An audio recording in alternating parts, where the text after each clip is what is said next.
दोस्तों एक बार फिर से मैं आपके लिए SBI PO form fill up 2025 apply online process की अपडेट लेके आ चुके हैं।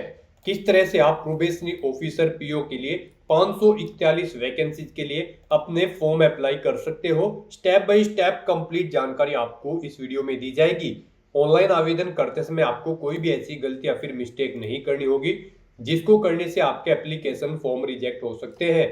आवेदन करते समय आपको कुछ महत्वपूर्ण बातों का भी ध्यान रखना होगा, तभी आपके SBI PO के फॉर्म सक्सेसफुली सबमिट हो पाएंगे। आवेदन करते समय आप अपनी क्वालिफिकेशन की डिटेल किस तरह से फिल करोगे, किस तरह से आप अपने डॉक्यूमेंट, फोटोग्राफ, सिग्नेचर अपलोड करोगे, कितने केबी में आप सभी डॉक्यूमेंट्स अपलोड करोगे, लाइव फोटो कैप्चर आप किस तरह से कर सकते हो, कैसे आप अपनी बेसिक इन्फो फिल करोगे, डिटेल्स आप यहाँ पर किस तरह से फिल करोगे, किस तरह से आप सभी डॉक्यूमेंट्स अपलोड करते हुए फीस पेमेंट करते हुए रजिस्ट्रेशन से लेकर प्रिंट तक अपने फॉर्म अप्लाई करोगे। स्टेप बाय स्टेप कंप्लीट जानकारी के लिए आपको ये वीडियो शुरू से लेके एंड तक बिना स्किप किए हुए देखनी होगी। इस वीडियो को कंप्लीटली देखने पर ही आपके सभी सवाल और डाउट क्लियर होंगे। तो चलिए दोस्तों बिना कोई वक्त कमाए शुरू करते हैं SBI PO फॉर्म फिलअप की पूरी जानकारी। फॉर्म भरने से पहले आपको हमारी वेबसाइट IND सरकारी नौकरी के इस पेज पर विजिट करना होगा, जिसका लिंक आपको नीचे description plus first comment box में मिल जाएगा। और हमारे इस पेज पर विजिट करके आप यहां से SBI PO का ऑनलाइन फॉर्म अप्लाई कर सकते हो। स्टेट बैंक ऑफ इंडिया, भारतीय स्टेट बैंक SBI के अंतर्गत प्रोबेशनरी ऑफिसर्स PO की पोस्ट निकली हुई है। 541 टोटल वैकेंसीज है। लास्ट डेट ऑनलाइन आवेदन करने की 14 जुलाई 2025 है। आप जल्द से जल्द अपना फॉर्म अप्लाई कर ले। 48,480 सैलरी है प्रति माह के लिए। यहाँ पर बात अगर क्वालिफिकेशन डिटेल की जाए तो पास या फिर अपीयरिंग बैचलर डिग्री धारक कैंडिडेट अप्लाई कर सकते हैं। 21 से 30 वर्ष आयु सीमा है। फीस जनरल OBC WS के लिए 750 है। SC ST PH को फीस जमा नहीं करनी होगी। Online debit card, credit card, net banking, UPI से आप फीस पेमेंट कर सकते हो। सिलेक्शन होगा phase 1 pre examination, phase 2 main examination, phase 3 psychometric test, group exercise और इंटरव्यू के आधार पे ऑनलाइन आप ऑल इंडिया से अप्लाई कर सकते हो sbi.co.in पोर्टल से। इंपोर्टेंट लिंक सेक्शन के अंतर्गत ऑफिशियल नोटिफिकेशन PDF लिंक पर आप जैसे ही क्लिक करोगे तो आपके सामने इसकी PDF ओपन हो जाएगी। स्क्रॉल डाउन करते हुए आप कंप्लीट जानकारी इस PDF से चेकआउट कर सकते हो। जैसे कि यहाँ पर आप देख सकते हो, सबसे पहले आपकी वैकेंसीज की इंफॉर्मेशन दी गई है कैटेगरी वाइज। उसके बाद में स्क्रॉल डाउन करोगे तो इंपोर्टेंट डेट्स की पूरी टेबल दे दी गई है। उसके बाद में यहाँ पर आप एलिजिबिलिटी क्राइटेरिया की डिटेल चेकआउट कर ले। एज लिमिट आपको दी गई है। एज रिलैक्सेशन, किस कैटेगरी को कितनी आयु सीमा में छूट दी जा रही है। क्वालिफिकेशन की डिटेल आपको दी गई है। स्क्रॉल डाउन करते हुए आपको यहाँ पर सिलेक्शन क्राइटेरिया की डिटेल दी गई है। प्री एग्जामिनेशन के पैटर्न आप चेकआउट कर सकते हो। इसमें आपके subject wise number of question दिए गए हैं, टोटल मार्क्स दिए गए हैं और यहाँ पर टाइमिंग आपकी क्या रहेगी वो चेकआउट कर सकते हो। उसके बाद में मेन एग्जामिनेशन के लिए भी पैटर्न चेकआउट कर सकते हो। यहाँ पर आपको सब्जेक्ट वाइज टेस्ट की जानकारी दे दी गई है, कितने नंबर ऑफ क्वेश्चन है, कितने मैक्सिमम मार्क्स है, क्या टाइमिंग रहेगी, उसके लिए भी आप पूरा यहाँ से सिलेबस रीड आउट कर सकते हो। सिलेबस भी आपको डिटेल में दिया गया है। साइकोमेट्रिक टेस्ट के लिए भी पैटर्न दिया गया है। इसी तरह से स्क्रॉल डाउन करते हुए आप पूरा सिलेबस रीड आउट कर ले और साथ ही साथ एग्जामिनेशन सेंटर की लिस्ट चेकआउट कर ले। सैलरी की आपको जानकारी यहाँ पर मिल जाएगी, कितनी सैलरी आपको यहाँ पर दी जाएगी। एप्लीकेशन फीस की डिटेल है, किस कैटेगरी को कितनी फीस किस तरह से पे करनी होगी और हाउ टू अप्लाई का भी कंप्लीट प्रोसीजर आपको PDF में दे दिया गया है। तो अप्लाई करने से पहले आपको नोटिफिकेशन की PDF पूरा रीड आउट करना अनिवार्य है। इसको पूरा पढ़ने से आपके सभी सवाल और डाउट क्लियर होंगे। PDF रीड आउट करने के बाद में आपको अप्लाई ऑनलाइन लिंक पर क्लिक करना होगा तो आपके सामने ऑनलाइन आवेदन करने का ये ऑफिशियल पोर्टल ओपन हो जाएगा। गाइस यहाँ पर आने के बाद अगर आपने पहले से रजिस्ट्रेशन कर रखा है तो यहाँ पर आपको अपना रजिस्ट्रेशन नंबर एंटर करना है, अपना पासवर्ड आपको एंटर करना है, ये कैप्चा कोड आपको यहाँ पर एंटर करना है और उसके बाद आपको यहाँ पर सबमिट के इस ऑप्शन पर क्लिक करते हुए अपने डैशबोर्ड में लॉगिन कर लेना है और फिर वहाँ से आपको अपना फॉर्म अप्लाई करना है। और अगर आप इस भर्ती के लिए फर्स्ट टाइम अप्लाई करने जा रहे हो तो सबसे पहले यहाँ पर आपको अपना रजिस्ट्रेशन करना होगा। उसके लिए यहाँ पर आपको click here for new registration की ये टैब दी गई है, आप इस पर क्लिक करें और अपना रजिस्ट्रेशन कर लें। आपके सामने रजिस्ट्रेशन का फॉर्म कुछ इस तरह से शो होगा। यहाँ पर आने के बाद आपको सबसे पहले अपना फर्स्ट नेम एंटर करना है, उसके बाद आपको अब उसे कंफर्म कर लेना है। फिर ऐसे ही यहाँ पर आपको अपना मिडिल नेम और लास्ट नेम एंटर करके उन्हें कंफर्म कर लेना है। उसके बाद यहाँ पर आपको अपना मोबाइल नंबर एंटर करना है, उसे भी एक बार फिर से एंटर करके कंफर्म कर लेना है। कोई अल्टरनेट मोबाइल नंबर है तो वो आप एंटर कर सकते हैं, नहीं है तो आप इस कॉलम को खाली छोड़ सकते हैं। उसके बाद यहाँ पर गाइज आपको अपना ईमेल ID का शुरू का एड्रेस यहाँ पर एंटर करना है और डोमेन आपको इधर इस सेकंड कॉलम में से सेलेक्ट कर लेना है। फिर यहाँ पर आपको कंप्लीट ईमेल आईडी यहाँ पर टाइप करनी है। ये सिक्योरिटी कोड आपको इस बॉक्स में एंटर करना है और उसके बाद फिर आपको यहाँ पर सेव एंड नेक्स्ट के इस ऑप्शन पर क्लिक कर देना है। नेक्स्ट आपके सामने कुछ इस तरह से इंटरफेस ओपन होगा। यहाँ पर आपका रजिस्ट्रेशन हो चुका है। आपको एक रजिस्ट्रेशन नंबर और पासवर्ड आपके रजिस्टर्ड मोबाइल नंबर और ईमेल आईडी पर सबमिट कर दिए गए हैं। आपको उन्हें केयरफुली नोट डाउन करके रख लेना है फ्यूचर यूज के लिए। यहाँ पर भी आपको टॉप पर ही आपका रजिस्ट्रेशन नंबर और पासवर्ड शो कर दिए गए हैं। चाहे तो आप उन्हें यहाँ से भी टाइप करके अपने पास सेव रख सकते हैं। और यहाँ पर आने के बाद गाइज अब आपको अपना फोटो यहाँ पर अपलोड करना है, लाइव फोटो कैप्चर करना है और अपने सिग्नेचर यहाँ पर आपको अपलोड करने हैं। यहाँ पर फोटो अपलोड करने के लिए और सिग्नेचर अपलोड करने के लिए आपको गाइडलाइन दी गई है। आपको यहाँ पर guideline for scanning the photograph and signature का ये लिंक दिया गया है। आपको इस पर क्लिक करना है। उसके बाद आपके सामने एक पीडीएफ ओपन हो जाएगी। यहाँ से आप चेकआउट कर सकते हो। आपका जो फोटो होगा वो 4 बाई 4.5 सेंटीमीटर इंटू 3.5 सेंटीमीटर के बीच में होना चाहिए और यहाँ पर साइज उसका 20 KB से 50 KB के बीच में होना चाहिए। जेपीजी या फिर जेपीईजी फॉर्मेट में आपका फोटो होना चाहिए। और फोटो कैप्चर करते समय भी यहाँ पर आपको कुछ बातों का ध्यान रखना होगा। आपको वेब कैमरा की तरफ देखना है या अपने मोबाइल फोन की तरफ जब आप अपना फोटो कैप्चर कर रहे होंगे। आपको सन ग्लासेस वगैरह अपने चेहरे पर नहीं पहनने हैं और आपको अपने सर पर टोपी वगैरह भी नहीं लगानी है। आपको सीधा कैमरे की तरफ देखना होगा और जहाँ पर आप अपना फोटो कैप्चर कर रहे होंगे वहाँ पर प्रॉपर वे में लाइट होनी चाहिए। कोई शैडो किसी तरह का नहीं होना चाहिए। और सिग्नेचर यहाँ पर आपके 10 KB से 20 KB के बीच में होने चाहिए। डायमेंशन उनके 140x60 पिक्सल होनी चाहिए। जेपीजी या फिर जेपीईजी फॉर्मेट में आपके सिग्नेचर होने चाहिए। कैपिटल लेटर में आपके सिग्नेचर यहाँ पर एक्सेप्टेड नहीं होंगे। तो यहाँ पर अब आपको अपना फोटो अपलोड करना है, लाइव फोटो कैप्चर करना है और सिग्नेचर अपलोड करने हैं। इसके लिए गाइज आपको यहाँ पर चूज फाइल के इस बटन पर क्लिक करना है, फाइल को सिलेक्ट कर लेना है और अपना फोटो यहाँ पर आपको अपलोड कर देना है। उसके बाद आपको कैप्चर फोटो के ऑप्शन पर क्लिक करना है और अपना फोटो यहाँ पर अपने वेब कैमरा या फिर मोबाइल फोन से कैप्चर करके उसे यहाँ पर आपको अपलोड कर देना है। या फिर यहाँ पर आपको एक QR कोड भी दिया गया है। आपको यहाँ पर क्लिक है टू स्कैन के ऑप्शन पर क्लिक करना है। उसके बाद आपके सामने ये QR कोड शो होगा। उसे आप यहाँ पर अपने मोबाइल फोन के किसी भी ऐप से स्कैन करके यहाँ पर आप अपना फोटो कैप्चर कर सकते हो। और उसके बाद गाइज यहाँ पर आपको अपने सिग्नेचर अपलोड करने होंगे। उसके लिए आपको यहाँ पर चूज फाइल के बटन पर क्लिक करना है, फाइल को सेलेक्ट कर लेना है और अपने सिग्नेचर्स को यहाँ पर आपको अपलोड कर देना है। उसके बाद यहाँ पर गाइज आपको इन दोनों चेक बॉक्सेस को ओके करना है और फिर आपको नेक्स्ट के इस ऑप्शन पर क्लिक कर देना है। नेक्स्ट यहाँ पर आपको अपनी बेसिक डिटेल देनी है। यहाँ पर सबसे पहले आपको अपनी कैटेगरी सिलेक्ट करनी है। उसके बाद अगर यहाँ पर आप रिजर्व कैटेगरी से बिलोंग करते हैं तो आप अपनी सब कास्ट यहाँ पर एंटर करें।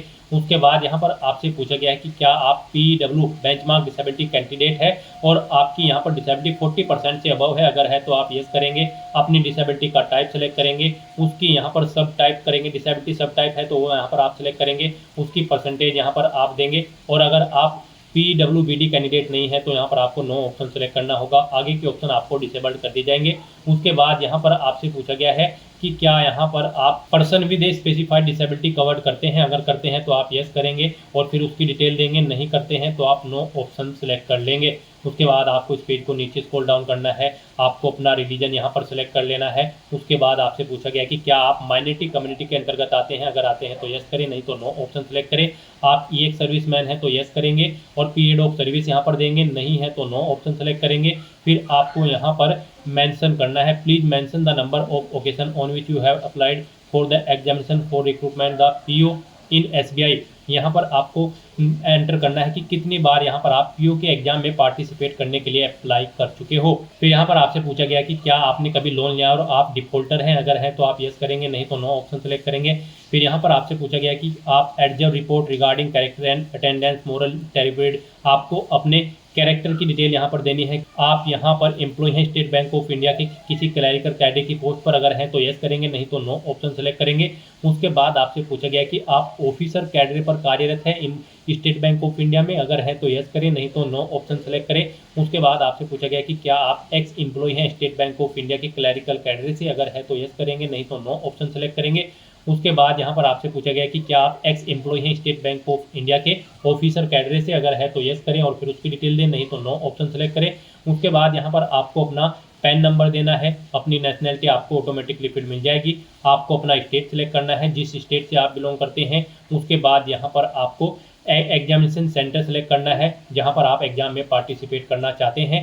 उसके बाद यहां पर आपको मेन एग्जाम, यहां पर ये प्री एग्जाम होगा, फिर मेन एग्जाम होगा। तो मेन एग्जाम के लिए भी यहां पर आपको स्टेट सेलेक्ट करना है, मेन एग्जाम में आप किस स्टेट में पार्टिसिपेट करना चाहते हैं, और फिर उसके अकॉर्डिंग यहाँ पर आपको सेंटर सेलेक्ट कर लेना है मेन एग्जामिनेशन के लिए। उसके बाद यहाँ पर आपसे पूछा गया है कि यहाँ पर आप फॉलोइंग आईडी, इनमें से कौन सी आईडी अपने साथ एग्जामिनेशन सेंटर पर लेकर जाएंगे। पहले आप इस चेकबॉक्स को ओके करें और यहाँ से आप अपनी आईडी सेलेक्ट करें जो आप अपने साथ एडमिट कार्ड के साथ एग्जामिनेशन सेंटर पर साथ लेकर जाएंगे। आधार अगर आप ले जाते हो तो यहाँ पर आपको अपनी जो भी आप आईडी सेलेक्ट करोगे उसका नंबर यहाँ पर आपको देना है। फिर यहाँ पर आपसे पूछा गया है come to about job opening, आपको यहाँ पर इस जॉब ओपनिंग के बारे में कैसे पता चला है, न्यूज़पेपर, सोशल मीडिया या फिर जॉब पोर्टल, आप अपने अकॉर्डिंग ऑप्शन सेलेक्ट करें। यहाँ पर आप उसकी डिटेल दें। उसके बाद यहाँ पर आपसे पूछा गया है कि क्या यहाँ पर आपकी डेट ऑफ बर्थ है, आपको अपनी डेट ऑफ बर्थ सेलेक्ट करनी है। अपना जेंडर आपको सिलेक्ट करना है। आपकी जुड़वा भाई बहन है तो आप यस करेंगे, उनका जेंडर सेलेक्ट करेंगे, नाम देंगे, नहीं है तो नो ऑप्शन सेलेक्ट करेंगे।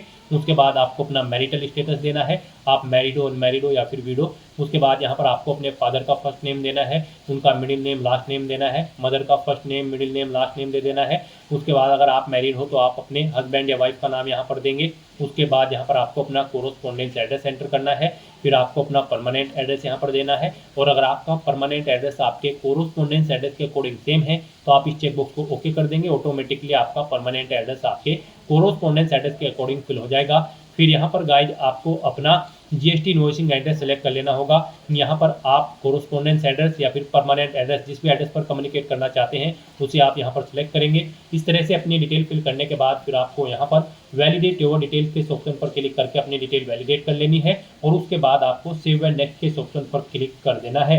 नेक्स्ट यहाँ पर आपको अपनी एजुकेशनल क्वालिफिकेशन की डिटेल प्रोवाइड करनी है। गाइज यहाँ पर state bank of India PO की पोस्ट पर अप्लाई करने के लिए आपके पास ग्रेजुएट डिग्री होनी जरूरी है, किसी भी रिलेवेंट डिसिप्लिन के अंतर्गत किसी वेल रिकॉग्नाइज्ड यूनिवर्सिटी से, या फिर इसके इक्विवेलेंट क्वालिफिकेशन आपके पास होनी चाहिए। तो यहाँ पर आपको अपनी ग्रेजुएशन की डिटेल देनी है। सबसे पहले यहाँ पर आपको बताना है आप पास आउट हो या फिर एपेड हो। फाइनल ईयर एपेड कैंडिडेट भी ग्रेजुएशन में अप्लाई कर सकते हैं। यहाँ पर आप अपना स्टेटस सेलेक्ट करें। उसके बाद यहाँ पर आप बताएं किस सब्जेक्ट में आपने अपनी ग्रेजुएशन की है। उसके बाद नेम ऑफ इंस्टीट्यूट, कॉलेज का नाम आपको यहाँ पर देना है या इंस्टीट्यूट का, प्लेस ऑफ इंस्टीट्यूट उसका प्लेस देना है कॉलेज का या इंस्टीट्यूट का, डेट ऑफ पासिंग यहाँ पर आपको सेलेक्ट कर लेनी है, कितने % मार्क्स आपने ऑब्टेन किए हैं वो आपको एंटर करने हैं। यहाँ पर सिलेक्ट करना है आपकी फर्स्ट क्लास है, सेकंड है या फिर आप पास आउट हो, आप अपने कोडिंग ऑप्शन सेलेक्ट करें। कोई इंटीग्रेटेड ड्यूल डिग्री है तो उसकी डिटेल भी आप सेम ऐसे ही प्रोवाइड करा सकते हैं। पोस्ट ग्रेजुएशन, प्रोफेशनल क्वालिफिकेशन या फिर कोई अन्य क्वालिफिकेशन है तो उनकी डिटेल भी आप सेम यहाँ पर ऐसे ही प्रोवाइड करा सकते हैं। उसके बाद आपसे पूछा गया है कि क्या आप यहाँ पर प्री एग्जाम ट्रेनिंग लेने के इच्छुक है, अगर है तो आप यस करें और फिर यहाँ पर स्टेट सेलेक्ट करें किस स्टेट में लेना चाहते हैं। फिर यहाँ पर आपको centre for pre exam training centre select कर लेना है एग्जाम ट्रेनिंग का जहाँ पर आप लेना चाहते हैं। उसके बाद यहाँ पर आपको लैंग्वेज की डिटेल देनी है। यहाँ पर आपको कम से कम हिंदी लैंग्वेज आनी जरूरी है और उसे रीड, राइट और स्पीक आना आपको जरूरी है। उसके बाद आप जो भी लैंग्वेज जानते हैं, इंग्लिश, उर्दू या फिर जो भी, उसकी डिटेल यहाँ पर आप सेम ऐसे ही प्रोवाइड कर सकते हैं। इस तरह से अपनी डिटेल्स फिल करने के बाद फिर आपको गाइड यहाँ पर वैलिडेट योर डिटेल्स के ऑप्शन पर क्लिक करके अपनी सभी डिटेल्स वैलिडेट कर लेनी है और उसके बाद आपको फिर सेव एंड नेक्स्ट के ऑप्शन पर क्लिक कर देना है। नेक्स्ट आपके सामने कुछ इस तरह से इंटरफेस ओपन होगा। पीछे जो आपने डिटेल प्रोवाइड कराई है उसका पूरा प्रीव्यू यहाँ पर आपको शो कर दिया गया है। आपको इस पेज को नीचे स्क्रॉल डाउन करना है। यहाँ पर डिक्लेरेशन सेक्शन में इन इंस्ट्रक्शंस को रीड करना है और अपने अकॉर्डिंग इन चेक बॉक्सेस को आपको ओके कर देना है। जो भी यहाँ पर टर्म एंड कंडीशंस आप फॉलो करते हैं, कहीं पर कोई मिस्टेक है तो आप बैक बटन पर क्लिक करके एडिट कर सकते हो, नहीं तो यहाँ पर अब आपको कंप्लीट रजिस्ट्रेशन के इस ऑप्शन पर क्लिक कर देना है। नेक्स्ट यहाँ पर आपको अपने डॉक्यूमेंट अपलोड करने हैं। यहाँ पर आपको अपना लेफ्ट थंब इम्प्रेशन और hand written declaration document upload करना है। इनके लिए भी आपको गाइडलाइन दी गई है। आप यहाँ पर गाइडलाइन फॉर डॉक्यूमेंट अपलोड के लिंक पर क्लिक करें। आपके सामने गाइड यहाँ पर ये PDF ओपन हो जाएगी। यहाँ से आप चेकआउट कर सकते हो। आपका लेफ्ट हैंड थंब इम्प्रेशन जो है वो यहाँ पर उसकी डायमेंशन 240 × 240 पिक्सल होनी चाहिए, JPG या फिर JPEG फॉर्मेट में होना चाहिए और यहाँ पर उसका साइज 20 KB से 50 KB के बीच में होना चाहिए। और आपका जो हैंड रिटन डिक्लेरेशन डॉक्यूमेंट होगा वो यहाँ पर आपका JPG या फिर JPEG फॉर्मेट में होना चाहिए। डायमेंशन उसकी 800 × 400 पिक्सल होनी चाहिए। साइज उसका 50 KB से 100 KB के बीच में होना चाहिए। तो यहाँ पर गाइड आपको चूज फाइल के बटन पर क्लिक करना है, फाइल को सिलेक्ट कर लेना है और अपने इन दोनों डॉक्यूमेंट्स को यहाँ पर अपलोड कर देना है। उसके बाद आपको ये कैप्चा कोड यहाँ पर एंटर करना है और उसके बाद फिर आपको यहाँ पर सेव एंड नेक्स्ट के इस ऑप्शन पर क्लिक कर देना है। इस तरह से यहाँ पर आपका एप्लीकेशन फॉर्म सक्सेसफुली सबमिट हो जाएगा। अगर आप रिजर्व कैटेगरी से बिलोंग करते हो गाइस, यहाँ पर अगर आप जनरल, ओबीसी, ईडब्ल्यूएस कैंडिडेट हो तो पहले आपको 750 रुपये फीस के रूप में जमा कराने होंगे, जो कि आप debit card, credit card, net banking या फिर यूपीआई के माध्यम से जमा करा सकते हो। और अगर आप SC, ST, PH कैंडिडेट हो तो आपको कोई फीस जमा नहीं करानी होगी, आपका फॉर्म यहाँ पर सबमिट हो चुका है। अब यहाँ पर आने के बाद आपको प्रिंट एप्लीकेशन के ऑप्शन पर क्लिक करके अपने एप्लीकेशन फॉर्म का एक हार्ड कॉपी प्रिंट आउट ले लेना है, फ्यूचर यूज के लिए, फ्यूचर रेफरेंस के लिए। तो दोस्तों, ऐसे आप state bank of India PO के 541 खाली पदों को भरने के लिए अपना फॉर्म अप्लाई कर सकते हो बिना कोई मिस्टेक किए हुए। आज की इस वीडियो में बस इतना ही। आई होप ये वीडियो आपको पसंद आई होगी। अगर पसंद आई हो तो इसे लाइक और शेयर करें, चैनल पर नए हो तो इसे सब्सक्राइब कर लें। Thanks for watching.